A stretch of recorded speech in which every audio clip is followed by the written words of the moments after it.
YouTube блокирует это видео из-за нарушения авторских прав. Видео можно посмотреть по ссылке в первом закрепленном комментарии. YouTube блокирует это видео из-за нарушения авторских прав. Видео можно посмотреть по ссылке в первом закрепленном комментарии. Enfin la petite cabane aperçue auparavant, avec ses bouffées de fumée qui s'élevaient toujours dans le vent rude, nichée dans une clairière, avec les quelques forces qui me restaient, j'ai frappé à la porte aussi fort que possible et je me suis effondré dessus. Maintenant, qui pourrait, oh Harold, apporter de l'eau bouillante et des couverts tout de suite? Un couple âgé et gentil nous a accueillis. Ils étaient si aimables de nous permettre d'enlever nos vêtements gelés, de nous baigner dans l'eau qu'ils ont tirée pour nous et de nous asseoir près du feu avec une nouvelle paire de vêtements et leur offrant une soupe chaude et des couvertures pour nous envelopper. Nous nous sommes blottis ensemble dans la chaleur. Mes sentiments de colère et de frustration ont commencé à bouillir. Comment ont-ils pu faire ça? J'espère qu'ils viennent dehors. Il y a plus de gens dehors. Nous devons aller les chercher. Non, ne te dérange pas, c'est ma belle-mère et mon mari inutiles. Ils nous ont laissé là pour geler. Tu dis un mensonge. Pourquoi ferais-tu une chose aussi horrible? Je savais que Becky était toujours comme ça, mais Lucia, pas moyen qu'il nous ferait ça. Attends une seconde. Becky, ce nom me dit quelque chose. Est-ce la dame avec une fine silhouette, les lèvres pincées et sérieuses tout le temps? Porte-t-elle des lunettes pourpres et une taupe sur l'aide sa lèvre spéa? La même. Comment la connaissez-vous? Elle a l'habitude de parcourir ces régions, mais c'est bizarre de faire une telle chose pendant cette période où les tempêtes de neige sont abondantes. En fait, je ne l'ai jamais vue dans ces parages pendant cette période de l'année. Maintenant, chérie, s'il te plaît, dis-nous comment tu la connais. Je suis sa belle-fille. Nous sommes venus de Floride parce qu'elle n'avait jamais vu son petit-fils Freddy depuis sa naissance. Je voulais vraiment qu'ils se lient d'amitié et se connaissent, mais Anne semblait désintéressée, même après que nous soyons venus de si loin. Freddy était blotti contre moi, endormi dans mes bras, avec un sourire sur son visage. Dieu merci, il allait bien. Dieu merci, il était en sécurité. Comment son petit corps a survécu tout cela? Encore un mystère pour moi.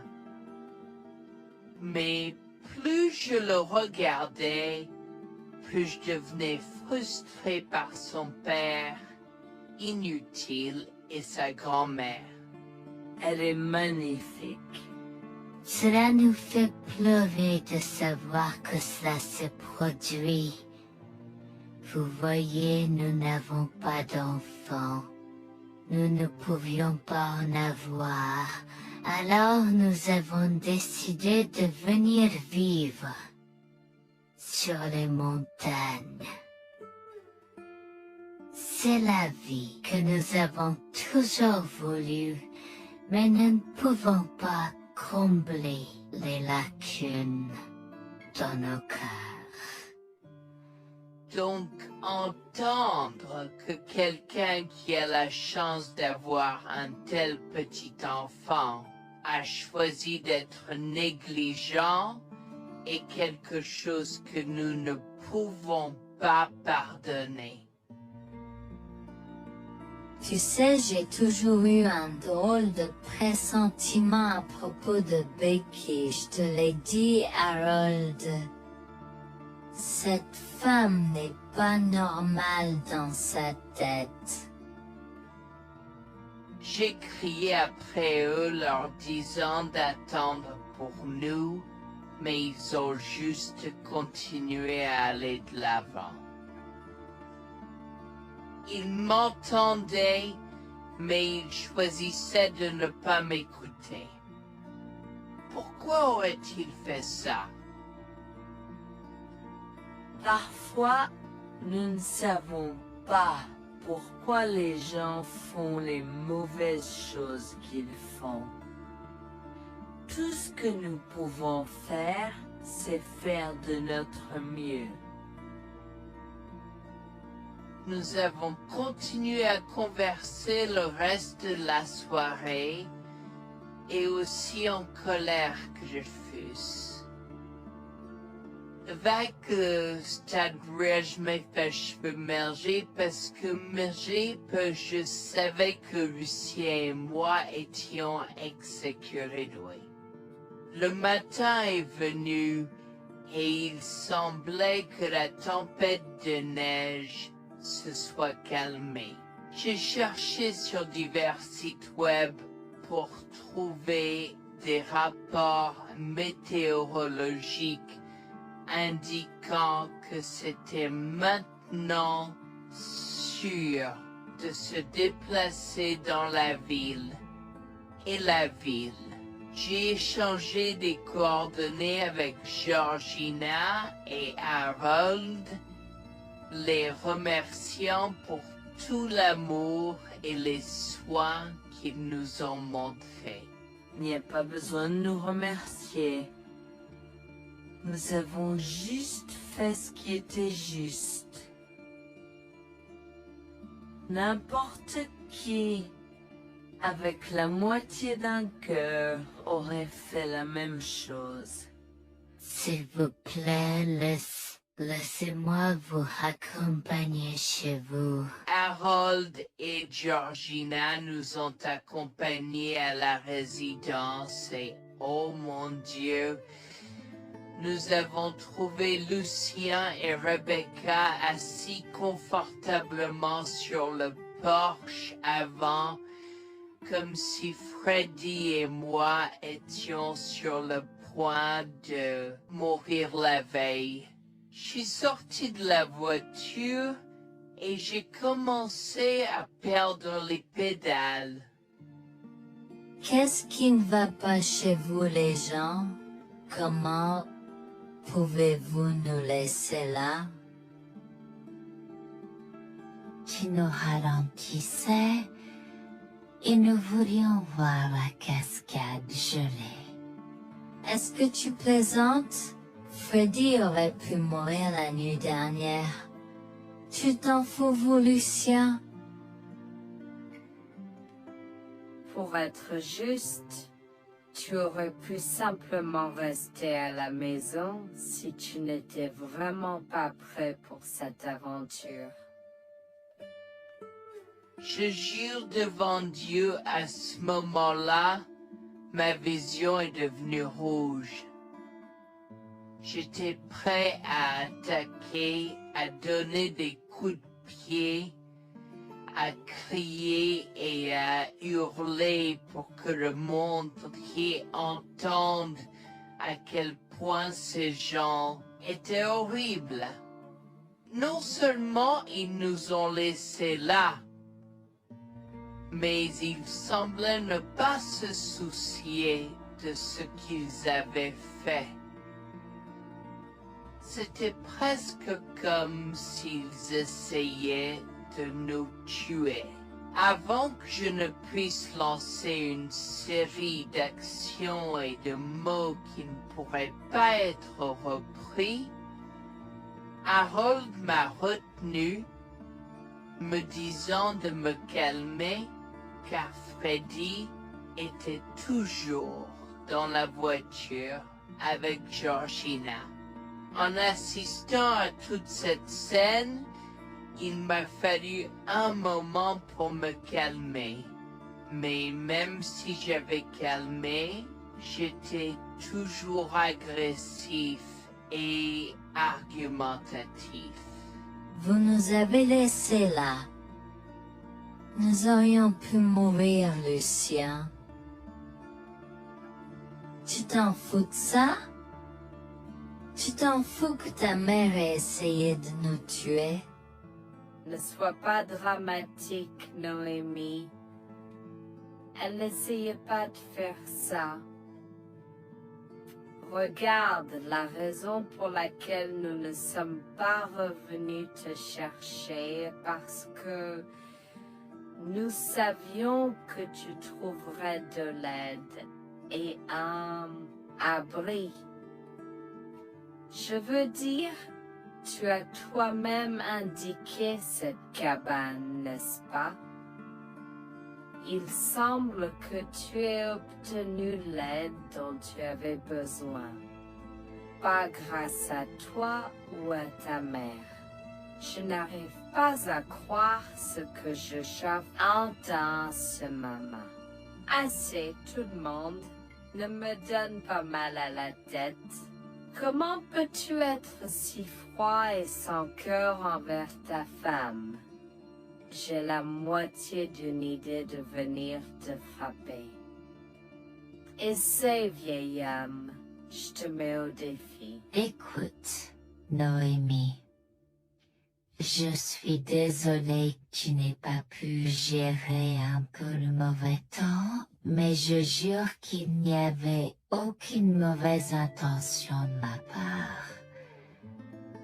Écoute, Noémie, je suis désolée que tu n'aies pas pu gérer un peu le mauvais temps, mais je jure qu'il n'y avait aucune mauvaise intention de ma part. Oh oui.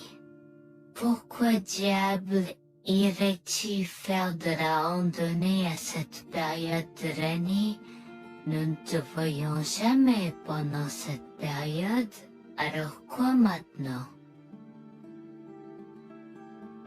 Pourquoi maintenant quand tu as un enfant qui ne voulait que se connecter avec toi? Quelqu'un pourrait argumenter que ce niveau de négligence grossière était intentionnel, Becky. Tu es une personne malade et pathétique. Cela a semblé faire fondre l'extérieur froid et dur de Becky, qui avait l'air douloureuse, du moins pendant un instant, avant de revenir à son extérieur de méchante sorcière de l'Ouest. Je ne sais pas ce que tu essaies d'insinuer, mais si tu cherches une bataille, je peux t'assurer que tu la perdras. Tu oublies que je suis une femme riche. J'ai accès au meilleur. Voyons comment ton petit argument va se passer en cours, vieil homme. Vous êtes malade avec malade, je souhaite que puristes firent. Tu sais quoi, Noémie? Je m'en fiche maintenant. Je n'ai plus besoin de faire semblant devant toi. Et tout le monde. Alors, laisse-moi te dire les choses clairement pour que tout le monde puisse entendre. Je m'en fiche de toi et de ce bébé. Honnêtement, je souhaite que vous soyez tous les deux morts hier. Au moins, vous auriez arrêté de me déranger avec vos tentatives pour rencontrer ce bébé.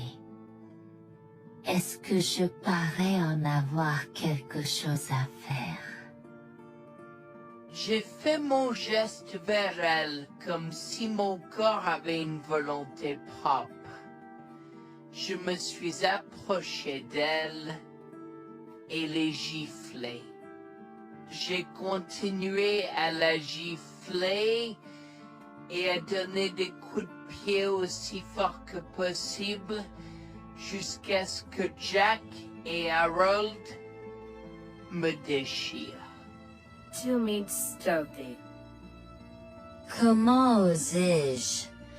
Comment osez-vous vous asseoir là et défendre cette sorcière? Elle l'avait mérité.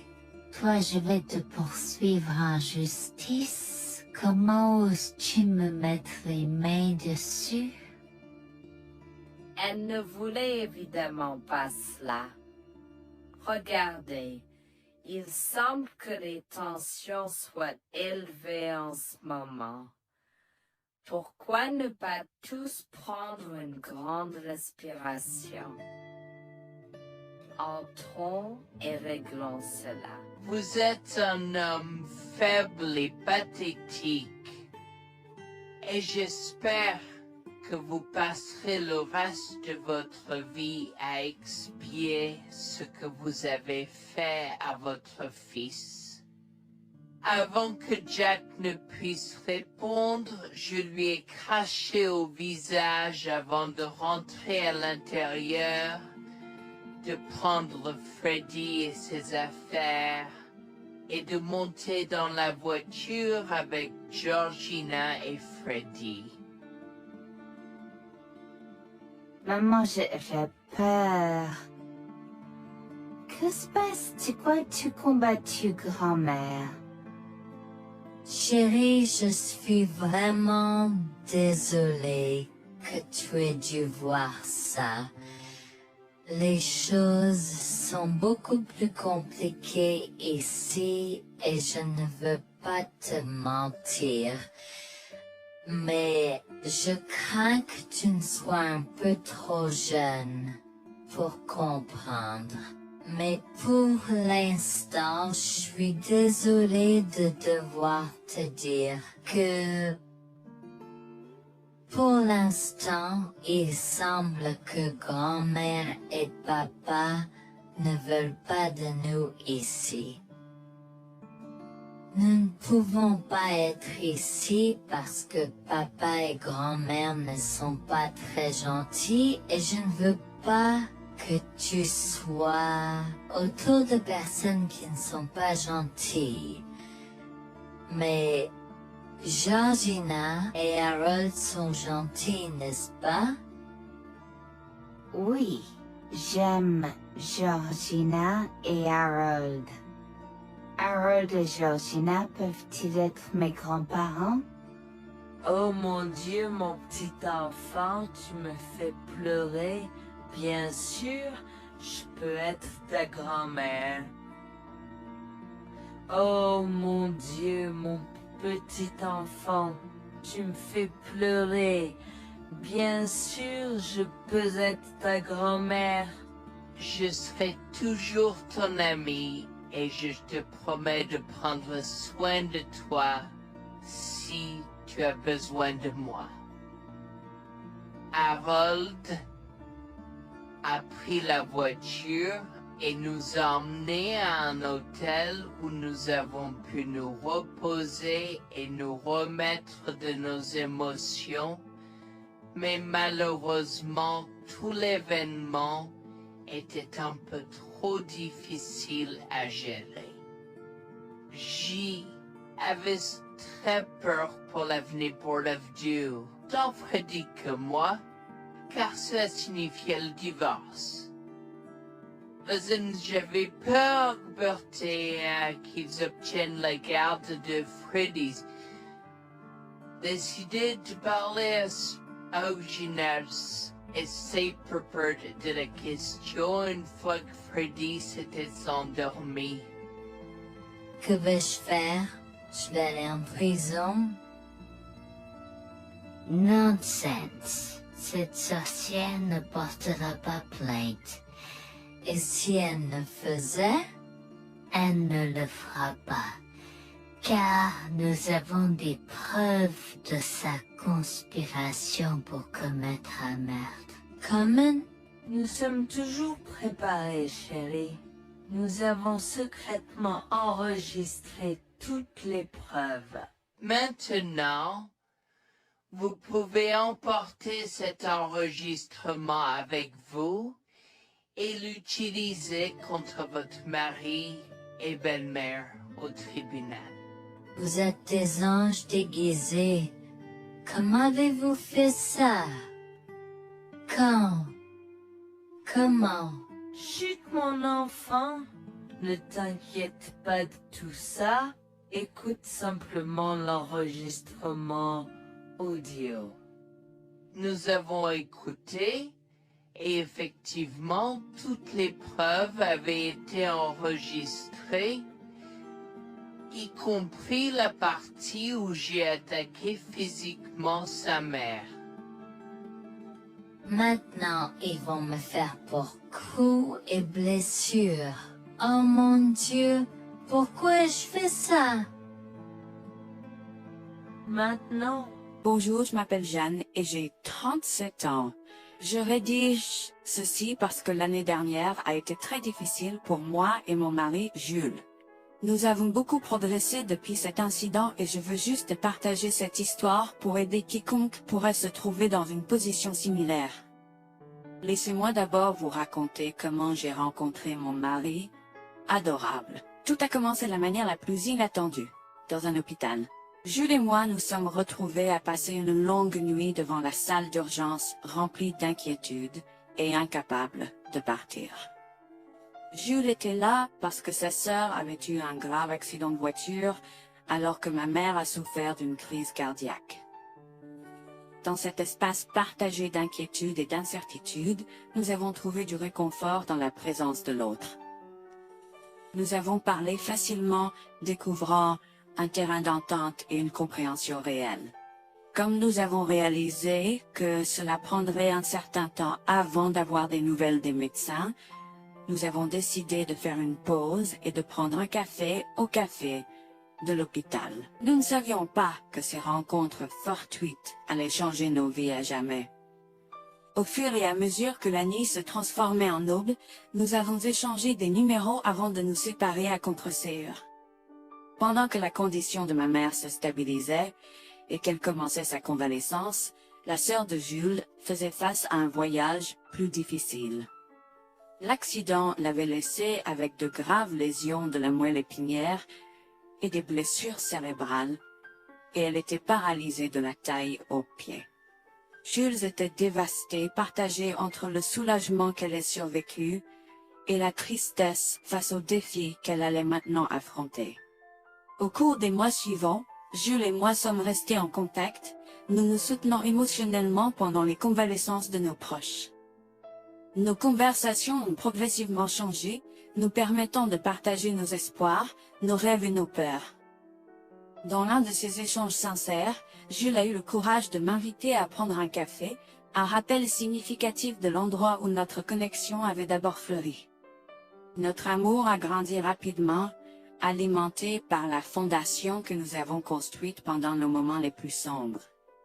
Waarvoor l'identité de l'autre et avoir un verdict. Cela n'a pas pris longtemps pour que nous réalisions que nous avions trouvé quelque chose de vraiment spécial. Après 2 ans de fréquentation, Jules m'a demandé en mariage. Avec une joie débordante, j'ai dit oui avec enthousiasme. Notre mariage était une petite et intime célébration, honorant l'amour qui est né de nos épreuves partagées. À ce moment-là, la sœur de Jules avait besoin de soins spécialisés, et il, étant le membre de la famille le plus proche, a pris la responsabilité. Cependant, il avait également besoin d'un travail temps plein pour gérer les factures qui s'accumulaient. Inquiète qu'il soit accablé, Jules a travaillé sans relâche pour subvenir aux besoins de sa sœur et de notre avenir ensemble.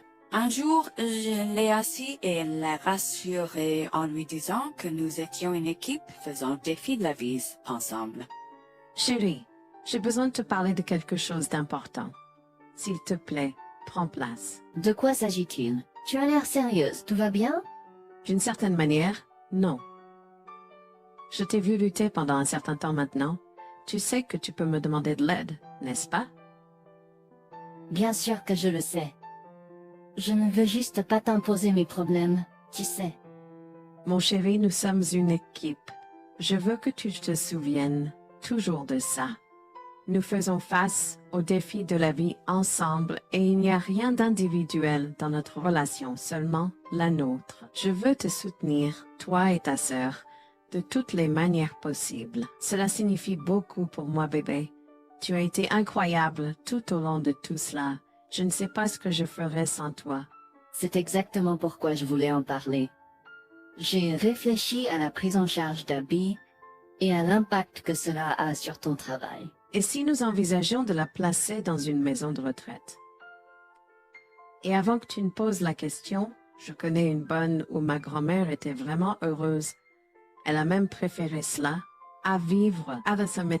Je ne sais pas, je veux dire, c'est une décision importante et risquée à prendre. Je comprends, mais réfléchis grec. Cela permettrait de te trouver un meilleur emploi payant pour que nous puissions nous assurer qu'Abby reçoit les soins qu'elle mérite. Nous pouvons la visiter régulièrement et être toujours là pour elle. Mais cela soulagerait une partie de la charge sur tes épaules. Tu as raison. C'est un choix difficile, mais je fais confiance à ton jugement. Je suis heureuse que tu me laisses enfin t'aider. Crois-moi, les choses sont plus faciles quand on peut partager ses fardeaux avec quelqu'un. Je veux dire, c'est comme ça que nous nous sommes trouvés, non? Comment pourrais-je jamais l'oublier? Je t'aime tellement. Merci de rester à mes côtés. Tais-toi, pas besoin de remerciements. Tu sais que je serai toujours là pour toi. Je t'aime aussi, chérie. Jax m'a fait confiance et nous avons trouvé une maison de retraite pour Abby. Au cours des prochains mois, Jax a trouvé un travail mieux rémunéré et a rendu visite à sa sœur tous les jours. Le rétablissement d'Abby a progressé de manière surprenante bien qu'elle soit paralysée. Elle a commencé à se déplacer dans la maison de retraite dans son fauteuil roulant, déterminée à explorer. La maison de retraite permettait aux résidents de sortir avec des membres de leur famille enregistrés, alors je lui ai envoyé une allocation mensuelle pour l'aider à s'amuser. La mère de Jax, Grégoire, a entendu parler de son dévouement au bien-être d'Abby et des efforts qu'il a déployés pour s'occuper d'elle. Grégoire est venu à notre domicile, les larmes aux yeux, pour exprimer à quel point il était fier de son fils. Mère, pourquoi pleures-tu? Qu'est-ce qui ne va pas? Je veux juste que tu saches à quel point je suis fier de toi, Jules. Tu as montré une telle force et compassion en prenant soin d'Abby. Je ne pourrais pas être plus fier d'avoir élevé un fils aussi merveilleux. Eh bien, merci, mère. Je fais juste ce que je peux pour Abby. C'est pas facile, mais je l'aime et je veux m'assurer qu'elle va bien. Tu as fait plus que suffisamment, mon chéri. Je ne veux pas que tu portes ce fardeau seul. Je veux prendre le relais et rendre visite à Abby plus fréquemment. Tu dois te concentrer sur ton travail et ta propre vie. Abby sera bien prise en charge. Fais-moi confiance. Eh bien, Ce n'est pas comme si je l'avais fait seul. Jeanne a été à mes côtés, me soutenant à chaque étape du chemin. Nous sommes une équipe et nous sommes tous les deux engagés dans le bien-être d'Abby. Oh, je sais que Jeanne a été là, mais tu as fait tellement, Jules. Il est temps que tu priorises ta propre vie et ta carrière. Abby sera entre de bonnes mains. Fais-moi confiance. D'accord, mère, si tu es sûre de toi, alors j'accepterai. Mais je veux que tu saches que c'était un plaisir de prendre soin d'Abby et que je serai toujours là pour elle, quoi qu'il arrive. Je t'apprécie, Jules, mais il est temps pour toi et Jeanne de vous concentrer sur vos futurs. Fais-moi confiance, ce sera pour le mieux. D'accord, mère, si tu crois que c'est la bonne chose à faire, alors j'irai avec. Promets juste de bien t'occuper d'Abby. Je te le promets, maman, tu peux compter sur moi. Maintenant, m'en va et concentre-toi sur ton travail. Laisse-moi m'occuper de la garde d'Abby. J'ai trouvé l'intérêt subi de Grégoire pour Abby un peu étrange, mais je me suis tue car je savais que ce moment était important pour Jules. L'année suivante, Jules s'est concentré sur son travail et obtenu une augmentation. J'ai également obtenu une augmentation, ce qui nous a permis d'augmenter l'allocation mensuelle de base d'Abby. Grégoire a tenu sa promesse, mais il y avait un piège. Il a toujours insisté pour que nous restions occupés par le travail et nous a rappelé à quel point Abby était heureuse avec plus d'argent. Il nous a grondé si nous voulions la visiter et a prétendu qu'il savait ce qui était le mieux pour elle. Grégoire nous a fait appeler avant de rendre visite à Abby, donc il a contrôlé notre accès à elle. En conséquence, nous l'avons vue de moins en moins, mais nous avons continué à lui envoyer l'allocation chaque mois. Je me sentais mal à l'aise par la situation. L'attitude possessive et le comportement contrôlant soudain de Grégoire m'inquiétaient. Il semblait toujours avoir des excuses lorsque Jules avait besoin d'aide avec Abby dans le passé. Cependant, je n'ai rien dit car je savais à quel point Abby était importante pour Jules. Malgré les défis, Jules et moi sommes restés engagés à soutenir Abby. Nous avons tenu notre promesse de fournir une assistance financière, même si nous ne pouvions pas être avec elle autant. Nous avons cru qu'Abby méritait les meilleurs soins. Même si nous ne pouvions pas être avec elle autant, nous avons cru qu'Abby méritait les meilleurs soins et le bonheur, et nous voulions qu'elle ait les moyens de profiter de la vie à fond. Un jour, Jules était un peu trop submergé par le manque d'Abby. Nous nous étions tous les deux beaucoup impliqués dans le travail et n'avions pas eu le temps de lui rendre visite. Nous avons décidé de lui rendre visite sur un coup de tête. Nous ne l'avons pas dit à Grégoire car nous ne voulions pas entendre ses remontrances ou ses réprimandes. Avant d'arriver à la maison de retraite, Jules et moi nous sommes arrêtés au supermarché pour acheter à Abby toutes ses collations préférées.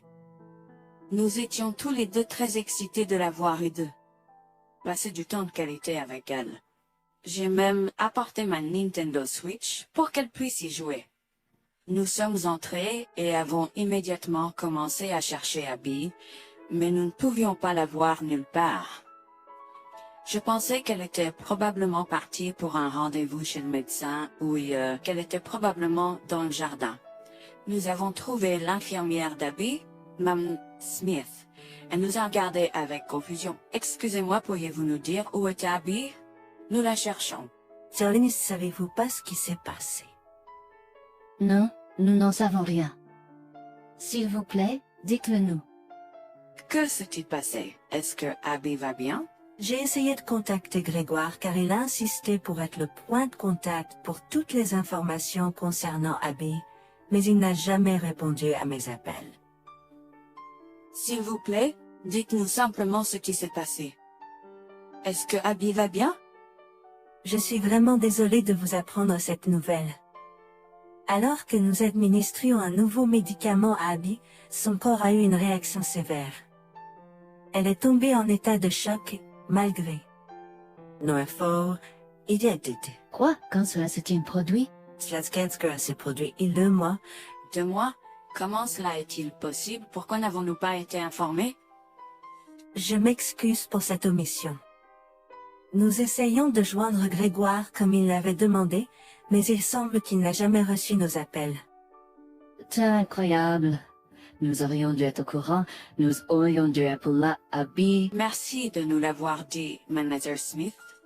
Nous aurons besoin de temps pour traiter cela. Pouvez-vous nous laisser un peu d'intimité? Bien sûr, prenez tout le temps dont vous avez besoin. Je serai là si vous avez des questions ou si vous avez besoin d'aide. Je suis vraiment désolée pour votre perte. Je pouvais sentir le monde de Jules s'effondrer et le mien aussi. Bien que Abby ne soit pas ma propre sœur, je la traitais comme telle. Je m'efforçais de la connaître. Au fil du temps, je suis absolument tombée amoureuse d'elle. Nous étions comme des sœurs. Abby a été si pleine de vie malgré sa situation. Jules était un désordre de larmes, pendant que je ne pouvais tout simplement pas me résoudre à pleurer. Je me sentais tellement engourdie. Je ne pouvais pas croire que Abby était partie. Je me sentais tellement coupable qu'elle ait souffert toute seule. Je me sentais tellement coupable de ne jamais avoir pris le temps de la rencontrer. Serait-ce différent si je l'avais visitée? Je savais que Jules se sentait de la même manière que moi. Je savais que nous ne pouvions pas continuer à rester là et à pleurer. Alors je l'ai guidée gentiment hors de l'installation. Le trajet de retour à la maison était silencieux, alors que le chagrin enveloppait nos âmes. Quand nous sommes arrivés à la maison, nous nous sommes tous les deux effondrés en pleurs dans les bras, un de l'autre. Nous avons pleuré et pleuré pendant ce qui semblait être des heures. Jules était furieux que nous n'ayons même pas pu dire au revoir à Abby. Je me sentais de la même façon. De plus, j'étais triste que Abby n'ait probablement jamais eu de funérailles non plus. À ce moment-là, j'ai eu une soudaine réalisation qui m'a frappé dur. Grégoire était censé prendre soin de Abby, mais quelque chose n'allait pas. J'ai demandé à Jules s'il avait entendu quoi que ce soit de sa mère, mais il n'avait rien entendu. Alors que nous rassemblions les pièces, la colère bouillonnait en nous. Nous avons réalisé à quel point Grégoire nous avait manipulés avec soin, nous volant notre connexion à Abby et profitant de notre gentillesse. Le fait qu'elle ait probablement pris toute l'allocation d'Abby pour elle-même, la laissant sans rien, a encore plus attisé notre colère. Jules était prêt à confronter sa mère, mais j'ai réussi à réfléchir plus clairement. Chérie, je sais que tu es furieux et veux confronter ta mère, mais réfléchis en grec. Je ne veux pas y réfléchir. Je veux lui demander pourquoi elle a fait ça. Qu'a-t-elle gagné à faire ça à Abby? Moi aussi, je veux savoir la même chose, mais tu sais qu'elle niera tout ce que nous disons ou trouvera un moyen de nous blâmer pour tout. Regarde, le jour où nous donnons habituellement l'allocation d'Abby approche bientôt. Que se passera-t-il si Grégoire se présente à notre porte en réclamant l'argent? Tu penses qu'elle oserait se montrer ici après tout ce qu'elle a fait? C'est possible, chérie. Si elle le fait, ce sera son aveu involontaire envers nous. Nous pourrons l'utiliser comme preuve. Oui, et puis, nous pourrons exposer ses méfaits maléfiques à tous. Exposer sa méchanceté devant tout le monde peut ne pas être la meilleure chose à faire pour l'instant. Réunissons des preuves et engageons une action en justice à la place. D'accord, tu as raison. Nous devons aborder cela de manière stratégique.